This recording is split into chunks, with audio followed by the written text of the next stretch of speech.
గజం భూమి 13,500 రూపాయలతో 151 గజాల భూమి 20 లక్షలు మాత్రమే.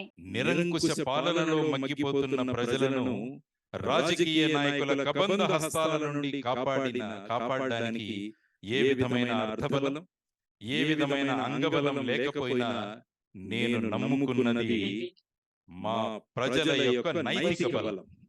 ఆ నైతిక బలంతో ప్రజలందరికీ అండగా ఉండడానికి పుట్టింది జై భారత్ నేషనల్ పార్టీ. మా దగ్గర అర్థబలం లేదు, అంగబలం లేదు, కానీ ప్రజల దగ్గర మా దగ్గర ఉన్న నైతిక బలంతో ఈ రాష్ట్రం అంటే ఏంటో అని ప్రపంచానికి చూపించడానికి ప్రజల కాంక్షల నుంచి పుట్టింది జై భారత్ నేషనల్ పార్టీ. ఒకరు తప్పు చేశారు, తప్పుతో అప్పు చేశారు. ఇంకొకరు తప్పుతో పెద్ద అప్పులు చేస్తున్నారు.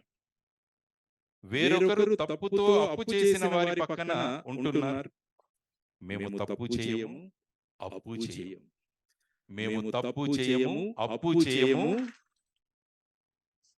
యువతరం యొక్క ఆధారంతో యువతరాన్ని మా వెంట తీసుకొని వీరందరూ తీసిన అప్పు తీర్చి ఆంధ్రప్రదేశ్ రాష్ట్రాన్ని గుజరాత్ రాష్ట్రం కన్నా ముందుగా తీసుకువెళ్లే దానికోసం పుట్టింది జై భారత్ నేషనల్ పార్టీ. అప్పు చేయము, తప్పు చేయము. ఆంధ్రప్రదేశ్ రాష్ట్రాన్ని గుజరాత్ కన్నా ముందుకు తీసుకువెళ్తాం ఖచ్చితంగా. ఈ దయనీయ స్థితి ఇప్పటికైనా మారాలి. దానికోసమే ఈ జై భారత్ నేషనల్ పార్టీ నుంచి ముందుకొస్తున్నాం. ఈ ఆశయంతోనే మేమందరము మీ ముందు నిలుచున్నాం. మీరు నందరూ నడుం బిగించి నాకు అండదండగా ఉండి స్వర్ణ భవిష్యత్తును, రాష్ట్రానికి స్వర్ణాంధ్ర అంటే స్వర్ణ భవిష్యత్తు ఉండాలి. భారతదేశంలో ఉన్నంత యువతరం ఎక్కడా లేదు. అటువంటి యువతరం ఉపాధి కోసం ఎందుకు తప్పించాలి అన్నది కూడా ఆలోచిస్తూ ఉంటే దానికి పరిష్కారాలు కనుగొనడానికి పుట్టిన పార్టీయే జై భారత్ నేషనల్ పార్టీ. చీకటి ఉంటే దాన్ని తిట్టకుండా ఒక చిరు దీపం పెట్టమని మా అమ్మ నాకు చిన్నప్పుడు నేర్పించింది. చీకటి ఉంటే చీకటిని తిట్టుకోకుండా చిరు దీపం పెట్టమని మా అమ్మ నాకు చిన్నప్పుడు నేర్పించింది. రాష్ట్రం చీకటిలో